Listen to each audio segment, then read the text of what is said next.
Assalamu alaykunna wa rahmatullahi wa barakatuh, akhawat.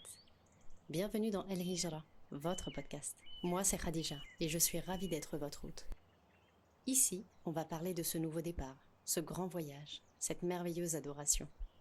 Je vous invite, au travers des témoignages de nos sœurs, à prendre part à la réflexion et à vous demander « Pourquoi pas moi ?» Prenez place, installez-vous confortablement et je vous souhaite une très belle écoute.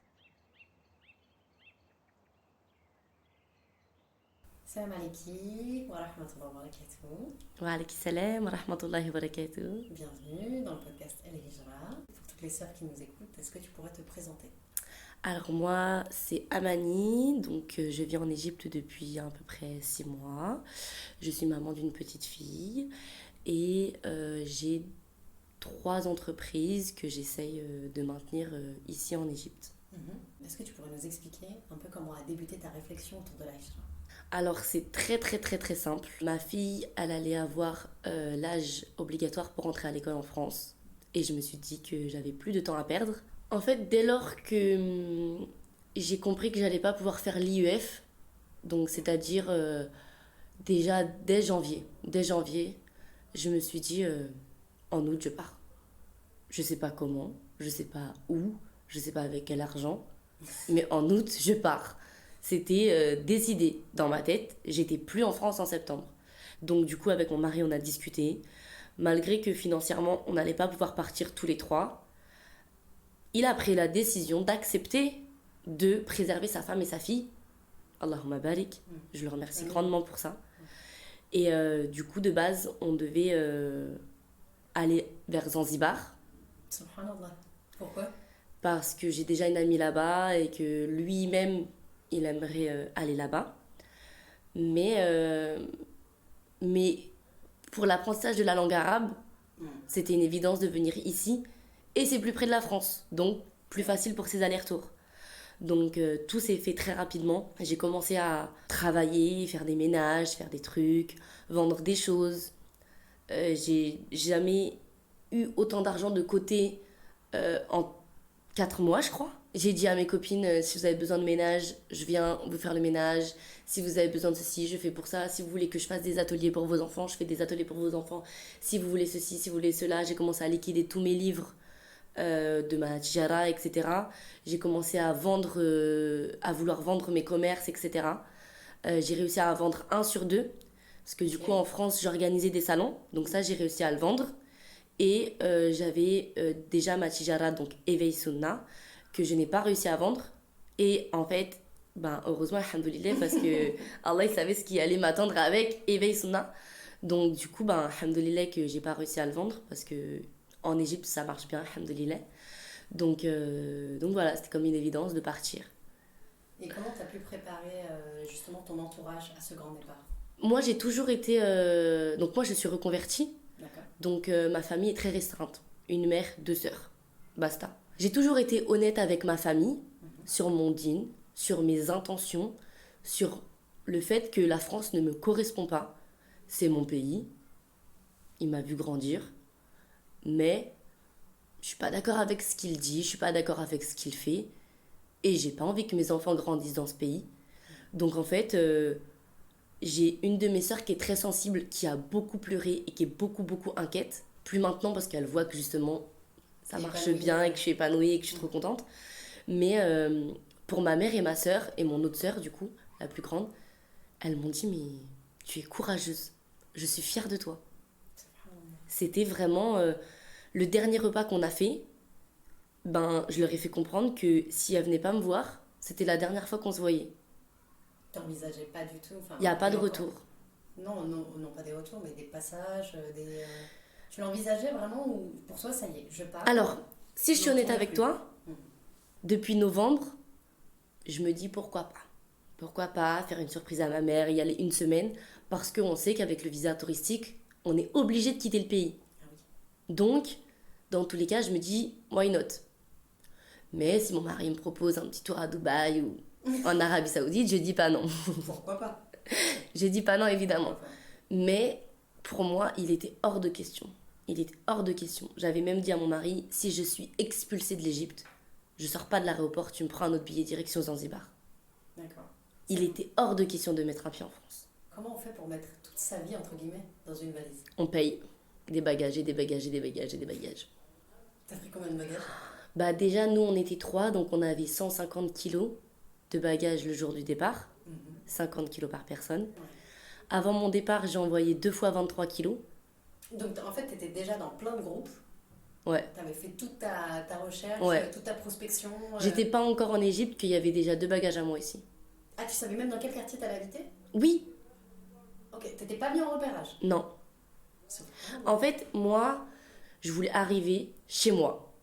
Pas à l'hôtel, pas au Airbnb, pas chez le voisin. Je voulais arriver chez moi. Donc, j'ai cherché un lot avec reprise d'appartement. Ok. J'ai acheté un lot avec des meubles qui me paraissaient corrects pour une arrivée, dans un budget correct, avec le b.a.-ba, quoi, l'armoire, le matelas, quelques étagères, un bureau, tout ce qu'il y a dans la cuisine, etc. Sachant que mon mari, en fait, il allait devoir repartir très vite. Donc en fait, ça allait être trop compliqué. Et franchement, meubler un appartement seul, j'avais pas le courage. Sachant qu'on n'avait pas d'argent de côté. Quand on est arrivé, on avait 0 de côté. On avait... Enfin, moi, j'avais 1000 euros. C'est les 1000 euros que j'ai réussi à me faire en 3 mois en travaillant chez des sœurs. J'avais 1000 euros. C'est magnifique parce qu'en fait, tu te dis, moi ce que j'ai beaucoup entendu quand moi je me préparais pour la hijra, c'était il faut coffrer un maximum avant de partir pour être sûr au moins de ton arrivée elle soit apaisée et il faut et après là ça partait en chiffres. Il y en a qui te disaient il faut 5 000, d'autres qui disaient il faut 10 000, d'autres ça montait très haut. Hein. Ouais, mais si tu viens en repérage, elles ont raison les sœurs. Parce que du coup tu payes pas ta caution avant de venir. Tu payes pas tes meubles avant de venir, donc faut meubler. Meubler, ça coûte cher, surtout si tu veux de la qualité. Alors que moi, les meubles, je les ai payés avant d'arriver. Donc, par contre, faut faire confiance. Oui, ouais. Faut faire confiance. Moi, un peu naïve, j'ai fait confiance. Alhamdoulilah, à part une porte qui se ferme pas chez moi, j'ai eu aucune mauvaise surprise.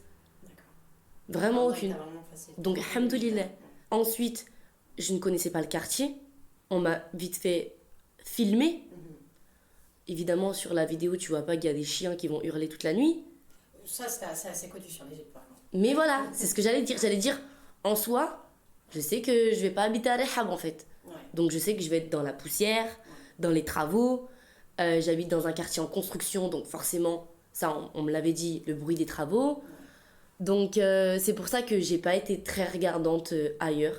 Parce que je me suis dit que dans tous les cas, j'avais pas l'argent d'habiter ailleurs. Tu te sens chez toi? Ouais. Ici, je suis apaisée. Et je vois ma fille qui évolue. Tous les jours, elle me ramène des nouveaux mots en arabe. Je suis obligée de les Google Trad parce que je comprends pas ce qu'elle me dit. Donc, moi, c'est juste ça. Alhamdoulilah. Alhamdoulilah. Et on va pas se mentir, depuis... Donc, j'ai fait 2 merkez depuis que je suis ici.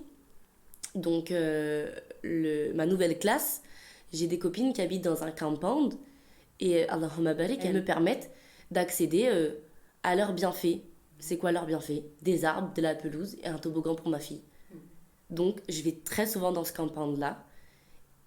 Et ça me permet de respirer, de souffler. Même si mes copines, elles sont occupées, elles m'ont dit que je pouvais y aller. Et rien que de m'allonger dans l'herbe et de revoir des arbres et d'entendre des oiseaux, ça y est.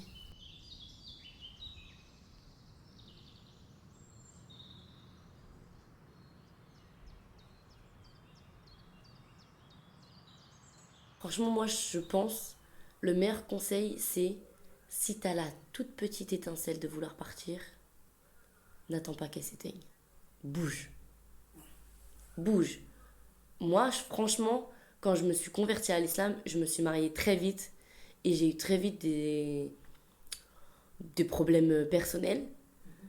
Et avec du recul, je me dis, mais j'aurais dû partir avec mon sac à dos avant d'avoir une fille. Parce que du coup, le fait d'être partie avec ma fille, ça m'a rajouté énormément de stress. Elle va pas avoir assez de vêtements. Et je vais pas trouver le gel douche hypoallergénique pour sa peau. Et je vais pas trouver le bon shampoing pour ses cheveux. Donc, il faut que je fasse du stock. Et ça, et si j'ai pas mon air fryer, comment je vais lui faire ceci? Et si j'ai pas ça, et... Arrêtons de se poser autant de questions. À son âge, elle se pose même pas cette question. Ouais, ils ont une capacité d'adaptation. Subhanallah. Incroyable, ouais. Donc, je pense que, bon, moi, ma fille m'a quand même permis d'être un déclic pour mon mari pour nous laisser partir. Il m'aurait jamais laissé partir seul et moi-même, j'aurais pas demandé à partir en réalité. Mais il faut pas se poser trop de questions parce que je pense que se poser trop de questions, c'est manquer de confiance en Allah. Et moi, malgré mon départ, j'ai manqué de confiance en Allah. Pendant de nombreuses semaines, je faisais des ménages chez des sœurs à me dire mais ça suffira jamais et je pourrai pas ci et je pourrai pas ça et je vais être triste là-bas, il y aura même pas mon mari et nanana nanana. Mais t'inquiète pas, Allah il s'occupe de toi. C'est vrai. C'est vrai. C'est vrai. Et ici on s'en rend encore plus compte, j'ai l'impression. Rien que traverser la route ici. Ouh, le niveau de qu'il faut. Subhanallah. Faut dire bismillah et faut y aller sans t'arrêter. Bah c'est pareil pour partir. Je pense que c'est une belle métaphore. Ah ouais. Ici, traverser la route, c'est faire une hijra. Ah oui. C'est vrai, tu t'en mets totalement en Allah parce que tu sais pas dans quel état tu vas arriver. Parce que Exactement. tout de ce côté-là. Et pourtant, t'es que sur un sens unique. Hein. Il n'y a pas de sens unique Oui, ici. Il n'y a pas de sens unique. Même sur l'autoroute à 2 voies, il y a 3 voies dans un sens, 1 voie dans l'autre. Alors que tu vois que 2 voies. Oui, oui. Subhanallah. C'est pour ça que je pense que faut pas se poser trop de questions. Faut foncer. Pour les plus entrepreneuses d'entre nous, ici c'est facile. Tu penses? Ici c'est facile. Enfin, tu l'as vu, toi. Je suis sûre. Tu t'es lancé toi-même. Moi j'ai continué. Je faisais de la location de shampoingneuse en France. Ben, je l'ai mis dans un bagage et je l'ai ramené. Alhamdoulilah, ça a marché. Éveil Sunna, je le faisais en France. Ici, je me suis dit, je vais pas vendre des livres. Tu peux nous parler un peu d'Éveil Sunna d'abord? Nous parler un petit peu, nous dire à quoi ça correspond, Éveil Sunna? Donc, Éveil Sunna, à la base, c'était une librairie musulmane. D'accord. Avec un site en ligne en France et des salons en région parisienne et en région orléanaise. Quand tu dis salon, est-ce que tu peux me dire un petit peu à quoi ça correspond? Salons 100% femmes. Okay. Les salons, ici on les appelle les bazars. Avec plein d'entrepreneuses? Voilà, plein de tijara. D'accord. De la personnalisation, de la cosmétique, du prêt-à-porter et des maktabas. Ok. Voilà, tout type de commerce. Organisé par des femmes, pour des femmes, dans des salles des fêtes. Voilà. Donc du coup, moi, ça, je voulais le vendre en France, comme je l'ai déjà dit, mais j'ai pas réussi à le vendre. Donc j'ai essayé de liquider un maximum de mon stock que j'avais. Et je suis venue ici avec l'intention de, du coup, faire quelque chose d'éveil sunna. Mais pas vendre. Pourquoi pas vendre? Parce que c'est énormément d'argent d'investissement dans des livres, c'est énormément d'argent pour payer des valises pour les faire venir, et que, bon, tout simplement, j'avais pas envie de gérer des stocks ici, j'avais pas envie de gérer tout ça. Donc je me suis dit que j'allais faire des ateliers, chose que j'avais déjà commencé un petit peu en France pour justement me faire de l'argent. D'accord. Et la bibliothèque de ma fille étant déjà très fournie, Allahumma barik, je me suis dit que j'allais aussi ouvrir mes portes aux sœurs pour pouvoir louer des livres à petit prix.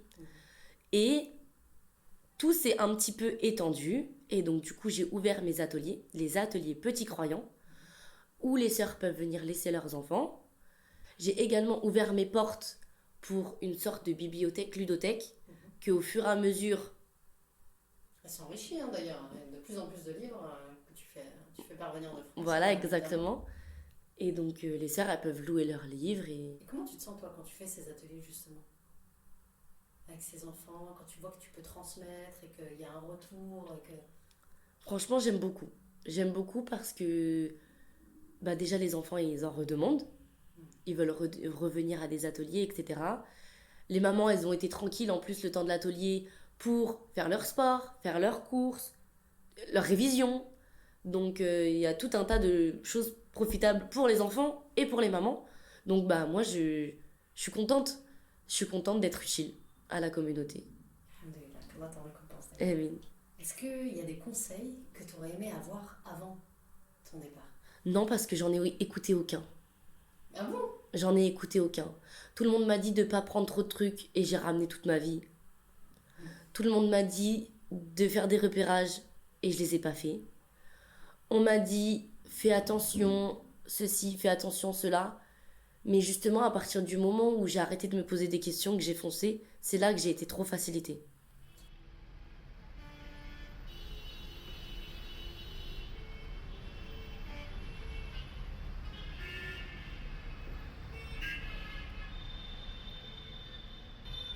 Et quand t'es arrivée, t'as commencé directement les cours ou tu t'es donné un petit moment Bah, en fait, moi, ça a été... Donc, ma fille, elle a commencé direct. On est arrivé le 28, le 1er septembre, elle a commencé. Ah ouais. Mais c'était la première fois que je laissais ma fille à quelqu'un d'autre. Ah oui, elle avait pas fait de crèche en France même. Jamais de crèche. Je crois qu'elle a passé 24 heures avec... Enfin, 48 heures avec ma mère parce que je savais que j'allais partir. Donc, je l'ai laissée profiter chez ma mère. Mais elle n'avait jamais été livrée à d'autres personnes. Donc, j'ai décidé de la mettre que le matin. Donc, c'était la fin des cours à 11h30. Du coup, moi, ça pêchait avec mon merguez. Parce que j'avais cours de 10h à midi. Donc, c'était pas possible. C'était possible les 15 premiers jours parce qu'il y avait encore mon mari qui pouvait aller la chercher. Mais il allait partir après. Donc, j'allais pas commencer une moustawa sans pouvoir la terminer. Donc, en gros, le premier mois, je ne suis pas allée au merguez. Par contre, j'ai tout de suite commencé les cours de Coran pendant justement l'école de ma fille. Donc, j'avais cours de 9h à 10h tous les jours pendant qu'elle, elle était à l'école. Donc voilà, et à partir du deuxième mois, je l'ai mis en journée complète pour pouvoir commencer le merguez. Dans ce nouveau chapitre de ta vie par rapport à la hijra, qu'est-ce qui te rend le plus heureuse? Pour moi, c'est vraiment une nouvelle vie. Bah d'ailleurs, petite anecdote, j'ai un canal Telegram privé avec mes copines de France et je l'ai appelé Ma nouvelle vie en Égypte. Pour moi, c'est vraiment une nouvelle vie. Et par rapport à ça, d'ailleurs, l'entourage que tu as laissé en France, tes copines, tes amis, les sœurs, est-ce que tu sens que tu as cette responsabilité de leur parler de la hijra et d'essayer de les motiver à partir ou Non, parce que toutes mes copines, elles savent qu'il faut le faire. D'accord. Elles attendent juste d'être prêtes. Et voilà quoi. Ça peut pas venir de toi de toute façon. Voilà, moi, dans tous les cas, je vais leur dire mon expérience. Mais c'est pas la même que toi. C'est pas la même que la sœur qui arrivera demain. Du coup, moi, juste, j'essaye de les motiver. J'essaye de leur montrer qu'ici, c'est trop bien, qu'il y a tout. Et que même pour des petits budgets, on peut se faire grave plaisir. Et ça, c'est vraiment un point positif ici en Égypte. On a de tout à tous les budgets. Et je sais que j'ai des copines qui aimeraient bien venir. Big up à DSK Tijara, Namiel. Franchement, j'aimerais trop les voir un jour ici. Et j'avais une copine qui était là avec moi. Elle a dû partir au Maroc, donc elle est encore en terre d'islam. Alhamdulillah, elle est toujours préservée. Mais même elle, elle a dit que voilà, l'Égypte, c'était vraiment un coup de cœur, quoi. Et selon toi, comment on fait pour préserver sa hijra? Alors, la phrase bateau de la musulmane te dirait faut placer sa confiance en Allah. Mais cette phrase, elle est vague. Elle est vague, surtout que voilà, même si on place sa confiance en Allah, on a des causes à faire. C'est vrai. C'est pas juste tu t'assois dans le canapé, tu places ta confiance en Allah et puis t'attends que le billet s'achète tout seul. Ça fonctionne pas comme ça. Ce serait trop simple. Je pense que il faut être débrouillarde. Il faut être débrouillarde, forte et ne pas avoir peur. Je pense que c'est des qualités qui nous permettent de supporter des choses qu'on croyait pas supportables. Surtout dans les quartiers en construction, tu peux faire plein de trucs. Et ce que j'ai remarqué également, c'est que subhanallah, vraiment, c'est vraiment. Tu comprends que le risque vient d'Allah. Les personnes peuvent faire le même commerce, mais elles vont très bien pouvoir s'en sortir toutes les deux.